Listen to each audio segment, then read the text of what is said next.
Class शुरू करने के पहले हम प्रभु ईश्वर से प्रार्थना करते हैं। हे प्यारे प्रभु यीशु, आपने स्वयं कहा है कि आप सत्य हैं। हम अपने चाल चलन द्वारा सदैव सत्य की साक्षी बने रहें, जिससे हम आपके साक्ष्य को अपने जीवन में हमेशा आगे बढ़ाते रहें। मार्गम सत्यम जीवन येसु, प्रियतम येसु, अनुपम येसु। मार्गम सत्यम जीवन येसु, प्रियतम येसु, अनुपम येसु। सच्चाई का दर्पण येसु, सारे जग का जीवन येसु। सच्चाई का दर्पण येसु, सारे जग का जीवन येसु। वह अपने भक्तों को मुक्ति देता, शक्ति दाता है वह, शक्ति देता। मार्गम सत्यम जीवन येसु, प्रियतम येसु, अनुपम येसु। गाएंगे हम प्रभु के ये गीत, हर वाणी से फूटेंगे प्रेत। गाएंगे हम प्रभु के ये गीत, हर वाणी से फूटेंगे प्रेत। गाएगा मेरे ये मन का सितार, झूमेगा संग मेरे सारा संसार। मार्गम सत्यम जीवन येसु, प्रियतम येसु, अनुपम येसु। मार्गम सत्यम जीवन येसु, प्रियतम येसु, अनुपम येसु।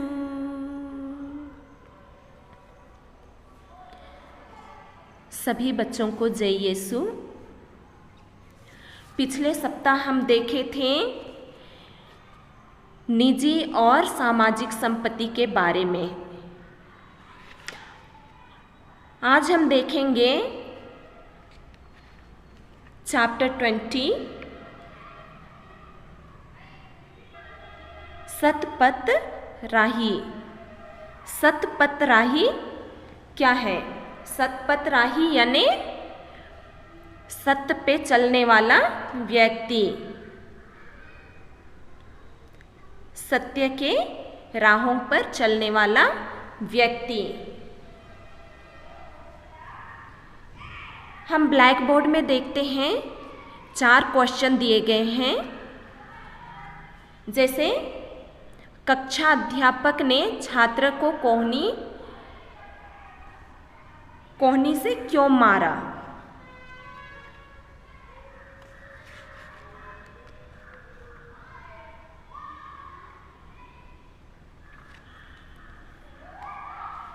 पहला प्रश्न है, कक्षा अध्यापक ने छात्र को कोहनी क्यों मारी? ये सब प्रश्न देखने के लिए सबसे पहले हम लेसन देखेंगे क्या कहता है। किसी विद्यालय में वार्षिक निरीक्षण होने वाला था। इसकी सूचना सरकारी कार्यालय से उस विद्यालय के प्रधानाचार्य को दी गई थी।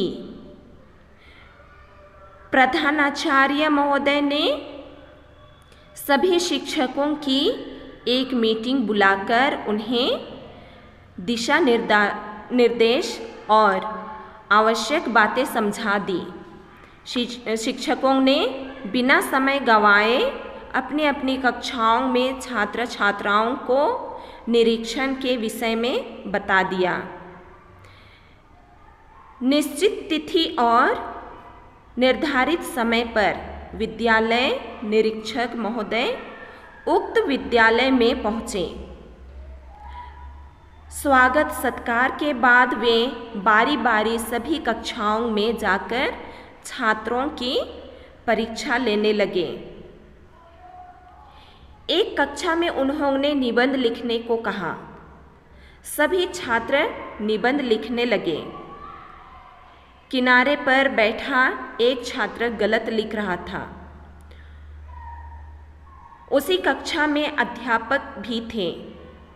जब उन्होंने यह देखा कि वह छात्र गलती कर रहा है तो उन्होंने उस छात्र के निकट जाकर धीरे से कोहनी मारकर इशारा किया कि वह गलत लिख रहा है।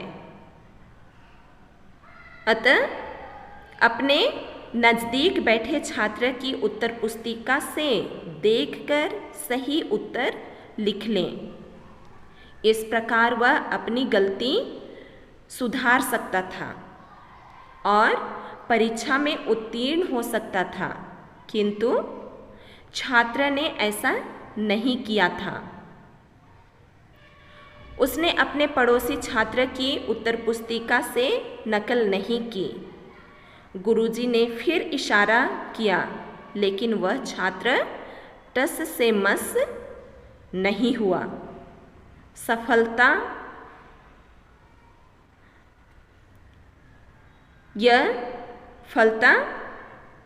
वह छात्र अनुत्तीर्ण हो गया, फेल हो जाता है। गुरुजी ने फिर इशारा किया, लेकिन वह छात्र टस से मस नहीं हुआ। फलता वह छात्र अनुत्तीर्ण हो गया। गुरुजी ने उसे बहुत डांटा क्योंकि उसने उनकी बात नहीं मानी, लेकिन वह छात्र बहुत प्रसन्न था कि उसने अपनी अंतरात्मा की आवाज़ पर ध्यान दिया था और नकल रूपी झूठ का सहारा नहीं लिया। बच्चों, क्या आप जानते हैं कि आखिर वह छात्र कौन था? वह छात्र कौन था? छात्र का नाम था मोहनदास करमचंद गांधी। उस छात्र का नाम मोहनदास करमचंद गांधी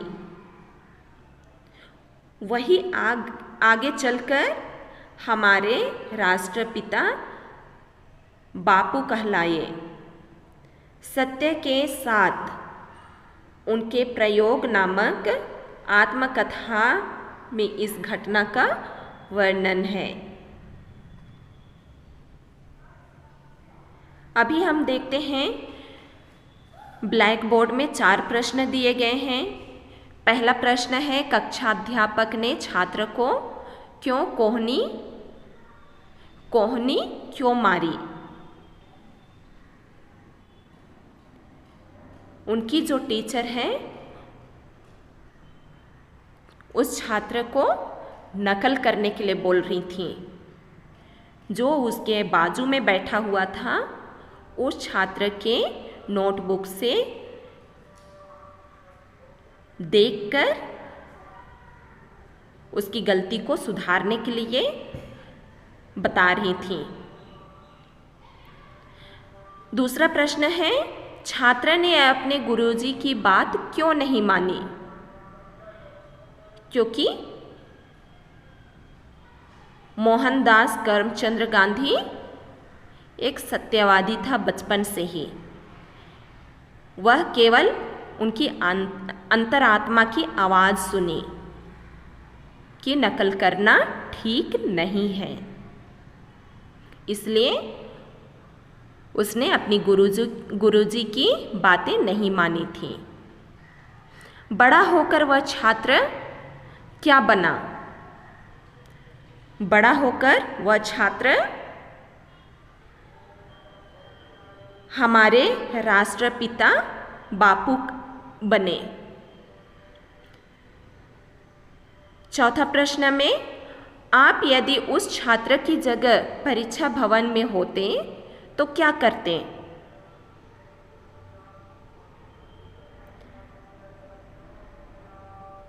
देखा जाए तो हम बहुत ही कम अपनी अंतरात्मा की आवाज़ सुनते हैं।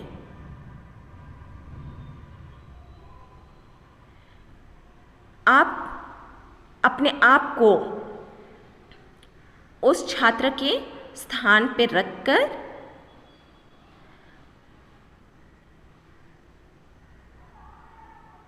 सोचें और उसका उत्तर भी आप लोग अपने तरीके से ढूंढ लें। बच्चों, हम यहाँ देखते हैं आगे,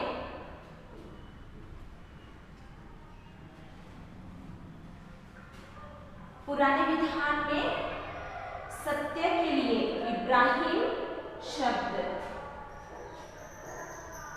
पुराने विधान में सत्य के लिए इब्राहिम शब्द एमेत का इस्तेमाल करते थे। सत्य के लिए एमेत शब्द का इस्तेमाल करते थे, जिसका अर्थ है विश्वसनीय अथवा भरोसेमंद। विश्वसनीय अथवा भरोसेमंद।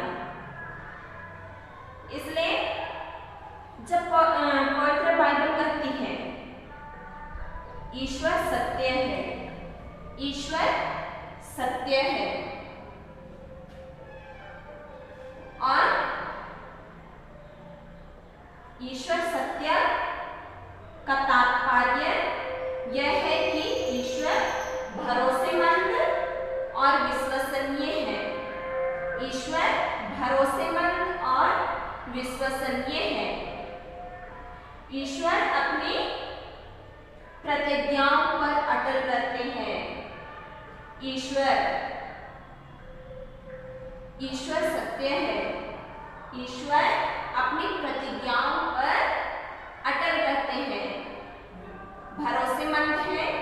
ईश्वर सत्य है और वह ईश्वर भरोसेमंद है, विश्वसनीय है और अपनी प्रतिज्ञाओं पर अटल रहते हैं, पक्के होते हैं। और हम देखते हैं यहाँ दूसरा सामुएल अध्याय 7 पद संख्या 28 में हम देखते हैं, प्रभु ईश्वर तू ईश्वर है और तेरे शब्द विश्वसनीय है। तूने अपने सेवक के कल्याण की यह प्रतिज्ञा की है। इस तरह दूसरा सामुएल अध्याय 7 पद संख्या 28 में लिखा हुआ है।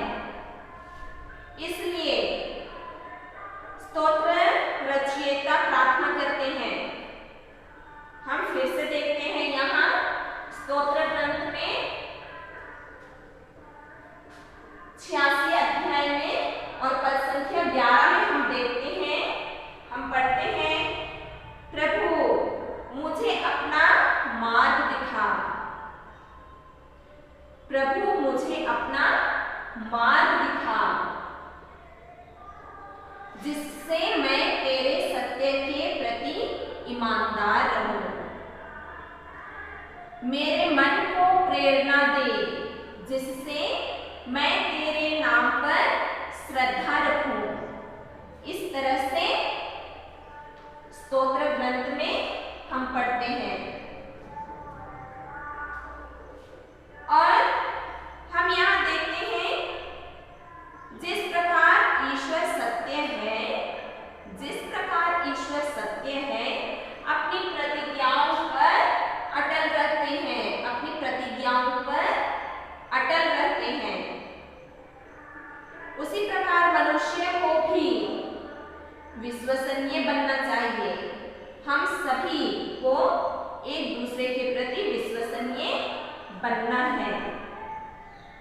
8वीं आज्ञा यही शिक्षा देती है हमें कि किसी के विरुद्ध झूठी गवाही नहीं देना चाहिए। किसी के विरुद्ध झूठी गवाही हमें नहीं देना चाहिए। और यहाँ हम देखते हैं सुक्ति ग्रंथ अध्याय 4 पद संख्या 24 में पढ़ते हैं, अपने मुख को असत्य ना बोलने दो। अपने मुंह को असत्य बोलने नहीं देना चाहिए, नहीं देना है। अपने होठों से हर प्रकार का कपट दूर रखो। इस तरह से हम सुक्ति ग्रंथ में पढ़ते हैं, अपने मुख को सत्य असत्य ना बोलने दो। अपने होठों से हर प्रकार का कपट दूर रखो। इस तरह से प्रभु यीशु अपने बाइबल में प्रवचन देते हैं। और आगे हम देखते हैं, स्वयं प्रभु ईश्वर सत्य है, वही ईश्वर कहते हैं यूहन्ना 14 पद संख्या 6 में, मार्ग सत्य और जीवन मैं हूं। वही ईश्वर सत्य है, वही ईश्वर जो सत्य ईश्वर है वो हमें बोलते हैं कि मार्ग सत्य और जीवन मैं हूं। वे अपने वचन और कर्म में सदैव सत्यवादी बने रहने के लिए प्रभु आह्वान करते हैं। हमें अपने ही वचनों और कर्मों में सत्यवादी बने रहने के लिए हमें बुलाते हैं।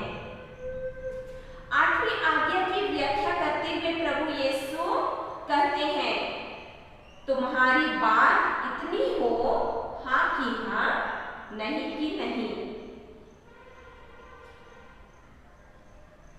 जो इससे अधिक है वह बुराई से उत्पन्न होता है। यहाँ संत मत्ती अध्याय 5 पद संख्या 37 में हम देखते हैं,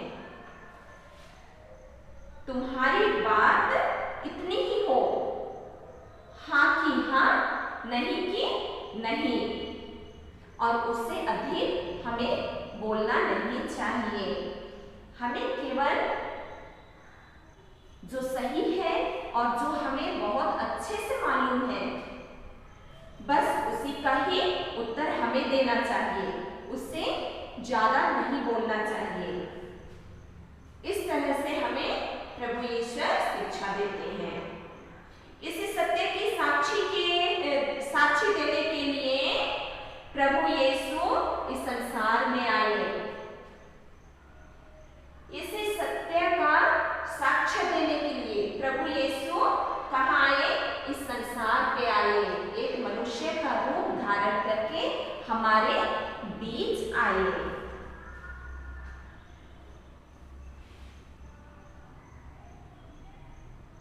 इस पर पिलातुस ने उनसे कहा, तो तुम राजा हो? जब प्रभु ईश्वर को पकड़ लेते हैं तब वहां पिलातुस क्या पूछता है उनसे, क्या तुम राजा हो? प्रभु यीशु ने उत्तर दिया, आप ठीक ही कहते हैं। प्रभु यीशु ने उन्हें उत्तर दिया था, आप ठीक ही कहते हैं, मैं राजा हूं। मैं इसलिए जन्मा और इस संसार में आया हूं कि सत्य के विषय में साक्ष्य दूं। ईश्वर प्रभु यीशु इस सत्य को ही दूसरों तक पहुंचाने के लिए, पूरे संसार में सत्य को फैलाने के लिए ही प्रभु यीशु इस संसार पे आए। जो सत्य के पक्ष में है वह मेरी सुनता। फिर प्रभु यीशु कहते हैं, जो सत्य के पक्ष में है, जो सही चुनता है, वो मेरी बात को सुनता है, कहता है। और हम बपतिस्मा प्राप्त करके हम इसी सत्य ईश्वर के साक्षी बनना चाहिए। ईश्वर से बपतिस्मा प्राप्त करके हम ईश्वर के पुत्र पुत्रियां बनते हैं, सत्य ईश्वर के पुत्र पुत्रियां बनते हैं। तो हमें किसका साक्ष्य देना है? हमें इसी ईश्वर सत्य है, सत्य का ही साक्ष्य देना चाहिए। जो बात जैसी है उसे वैसा ही कहना चाहिए। जो भी हम सुनते हैं, या तो जो बात हम अभी करते हैं उसको बाद में भी हम वही कहें, उसको पलट के या तो तोड़ मरोड़ के नहीं बोलना चाहिए, बता रहा है। अपने मन, वचन और कर्म में ईमानदार अथवा विश्वस्त रहने वाला ही सत्यवादी कहलाता है। जो अपने मन, वचन और कर्म में ईमानदार और विश्वसनीय होता है, वो क्या कहलाता है? सत्यवादी कहलाता है। सत्य का ईश्वर के पुत्र कहलाते हैं, सत्य के साक्षी कहलाते हैं।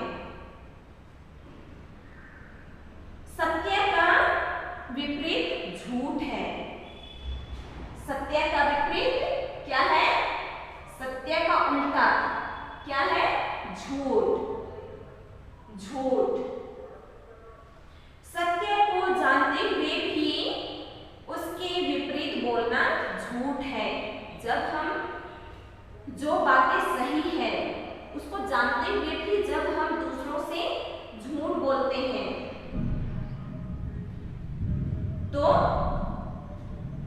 वह क्या है? बहुत बड़ा हम झूठ बोलते हैं। सत्य को जानते हुए भी हम उस सत्य को सही रूप से नहीं बोलते, तो वह झूठ कहलाता है। इसलिए संत पौलुस कहते हैं यहाँ एफेसियों के पत्र में अध्याय 4 पद संख्या 25 में कहते हैं, इसलिए आप लोग झूठ बोलना छोड़ दें और एक दूसरे से सच ही बोलें। हमें झूठ बोलना छोड़ देना चाहिए और सत्य को अपनाना चाहिए, क्योंकि हम एक दूसरे के अंग हैं।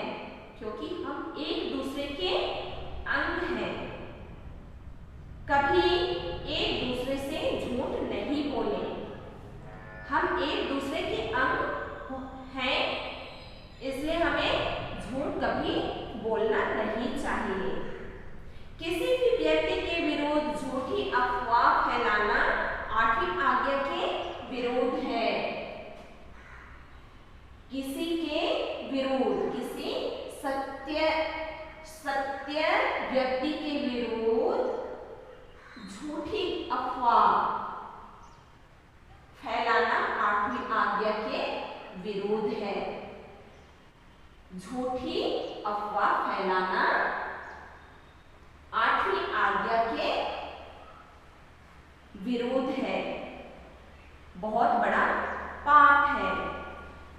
जानबूझकर किसी का नाम बिगाड़ना या बदनाम करना भी पाप है।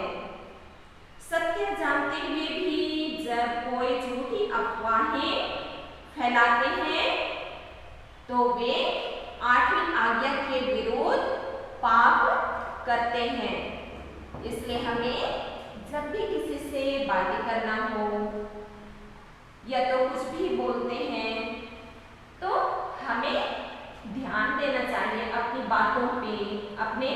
कर्म पे और अपने वचन पे, अपने मन पे, तब हम कभी गलत नहीं कर बैठेंगे। सत्य जानते हुए भी जब कोई झूठी अफवाहें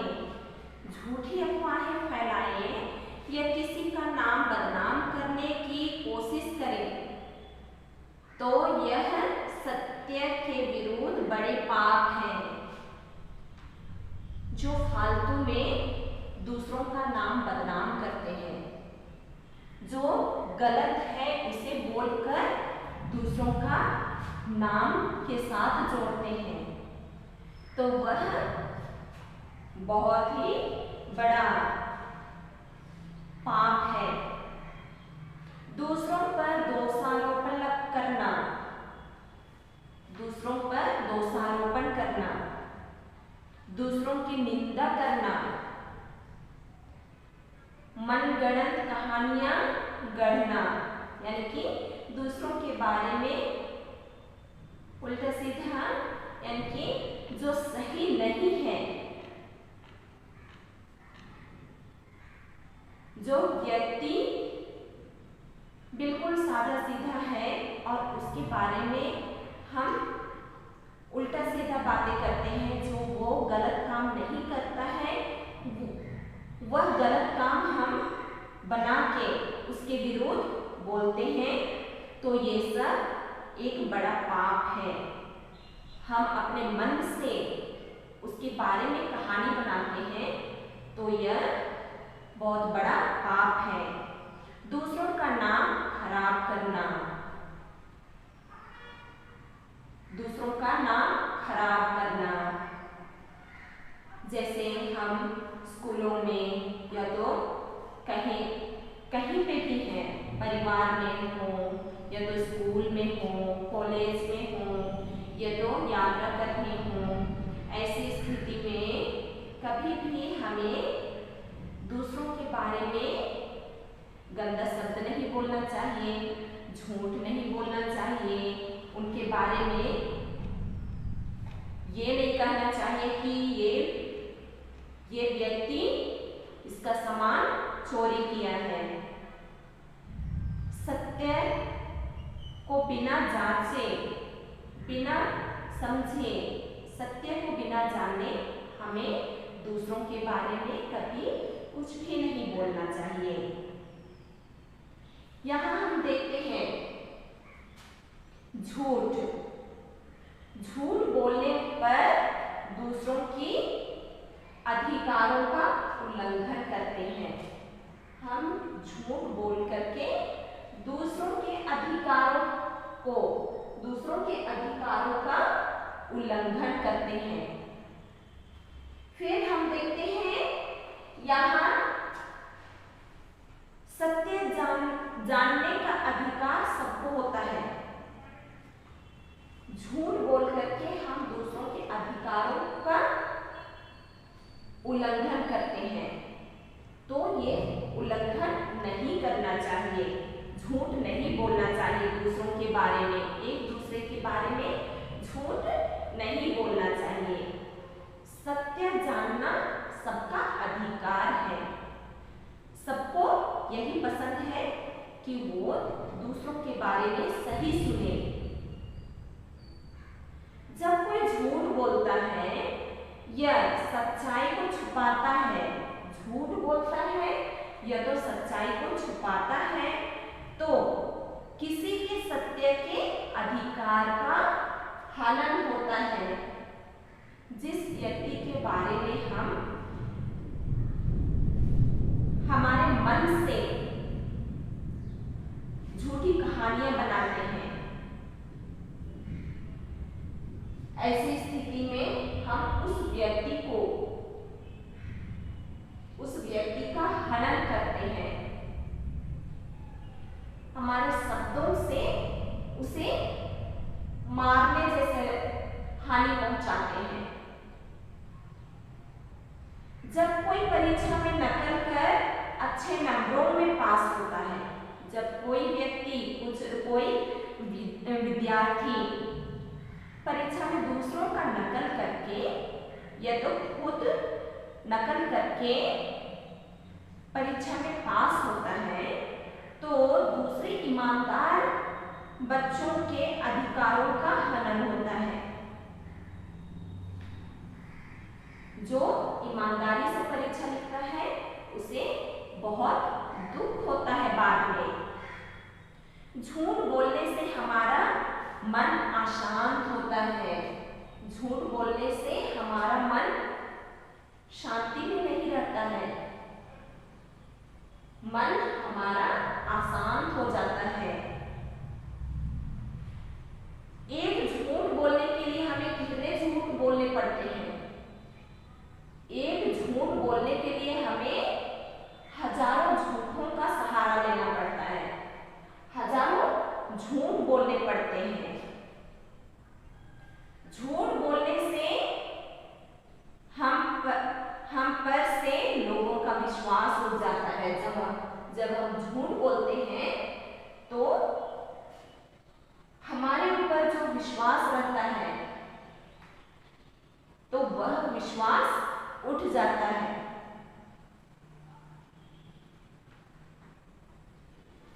जैसे एक विद्यार्थी को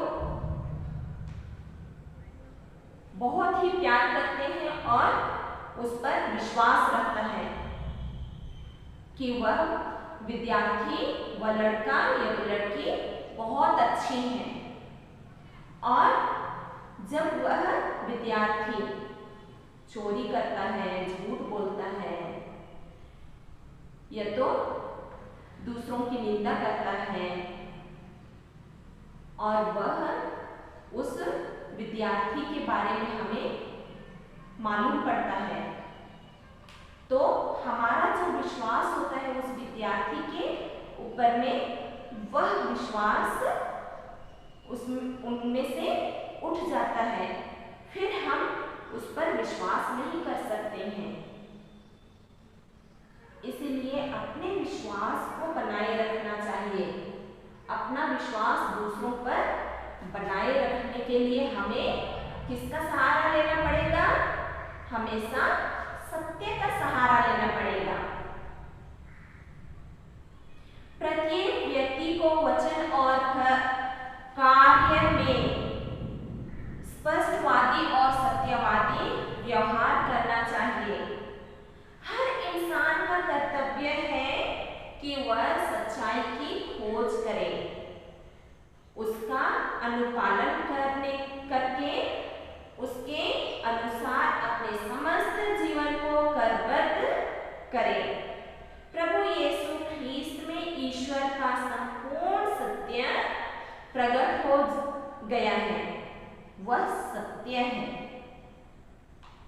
जो लोग उसका अनुकरण करते हैं वे सत्य की आत्मा से जीते हैं। जो ईश्वर का अनुकरण करता है, ईश्वर सत्य है, उस ईश्वर का अनुकरण करते हैं, उस ईश्वर के पीछे चलते हैं, वह उसका आत्मा, वे सत्य की आत्मा से जीते हैं और छल कपट, दिखावा और पाखंड से दूर रहते हैं। जो ईश्वर के वचनों के अनुसार, ईश्वर के बताए हुए पद चिन्हों पर चलते हैं, वे कभी छल कपट या दिखावा या तो पाखंडी नहीं होते हैं। उन लोग उनसे दूर रहते हैं। झूठी गवाही देने वालों की क्या गति होती है? झूठी गवाही देने वालों की गति क्या होती है? इसका विवरण हम सुसन्ना की कथा में पढ़ते हैं। सुसन्ना की कथा यानी कि सुसन्ना का जो कहानी है उसमें हम पढ़ते हैं दानियल का ग्रंथ अध्याय 13 पद संख्या 61 से 62 तक हम पढ़ गए हैं। दानियल ने उनके अपने शब्दों द्वारा दोनों नेताओं की गवाही असत्य प्रमाणित की थी। इसलिए लोग उन पर टूट पड़े और उन्होंने मूसा की संहिता के अनुसार उन दुष्टों को वह दंड दिया जिसे वे अपने पड़ोसी को दिलाना चाहते थे, और लोगों ने दोनों का वध कर डाला। इस प्रकार उस दिन एक निर्दोष महिला के जीवन की रक्षा हुई।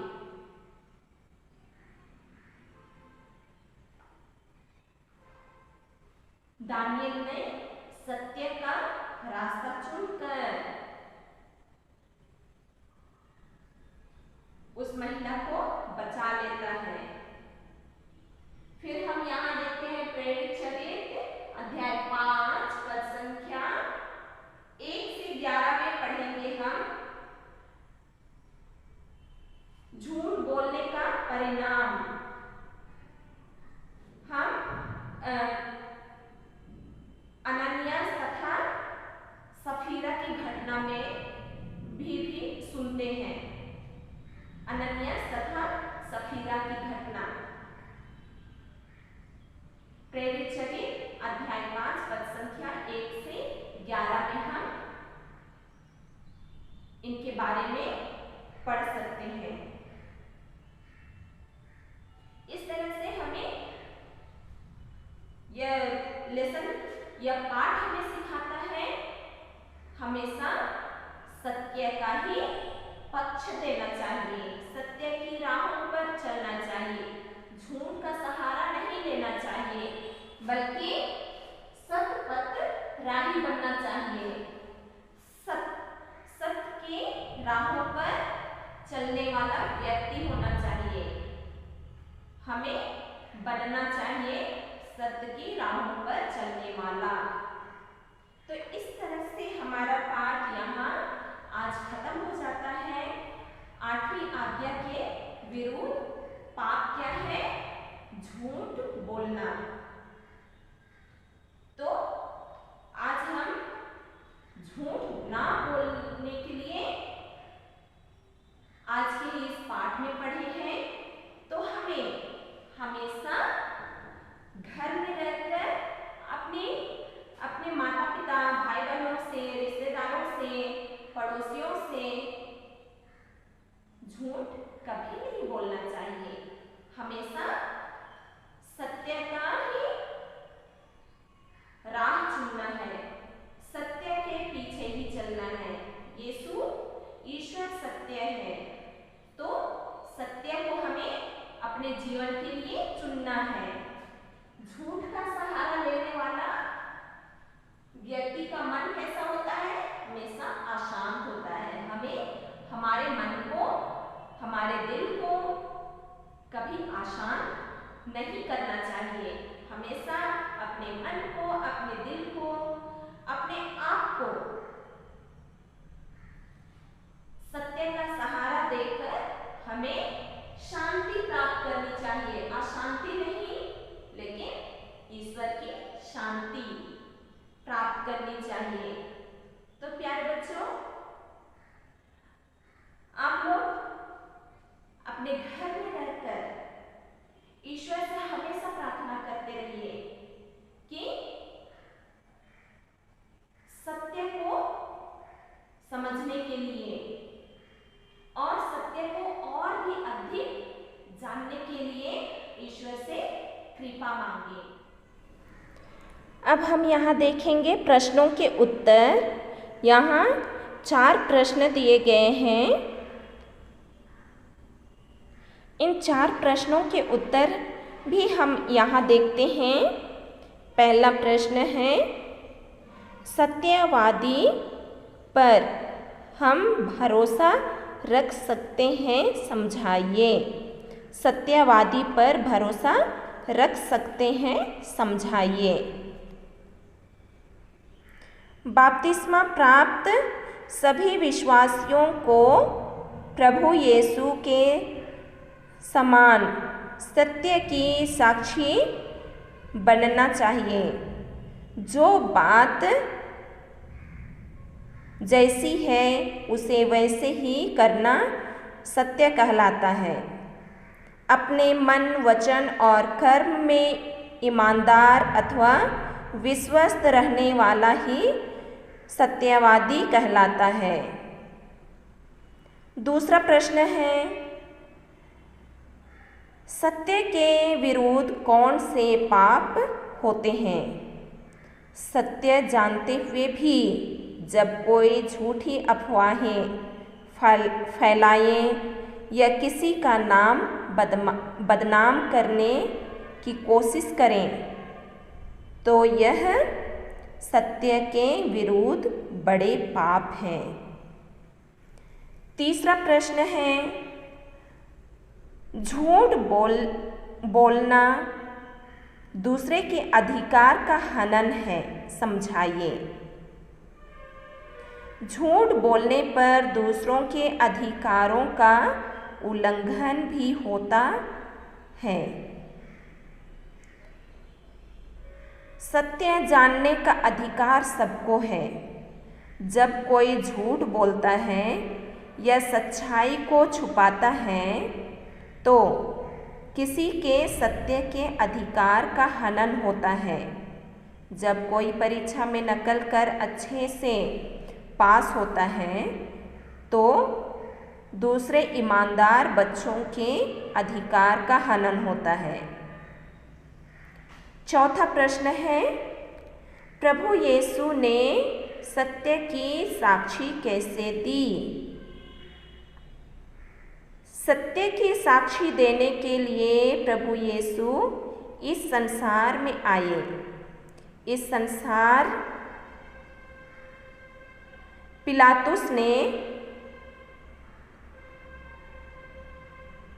इस पर पिलातुस ने उनसे कहा, जो तो तुम राजा हो? प्रभु यीशु ने उत्तर दिया, आप ठीक ही कहते हैं, मैं राजा हूँ। मैं इसलिए जन्मा और इसलिए संसार में आया हूँ कि सत्य के विषय में साक्ष्य दूँ। जो सत्य के पक्ष में है वह मेरी सुनता है।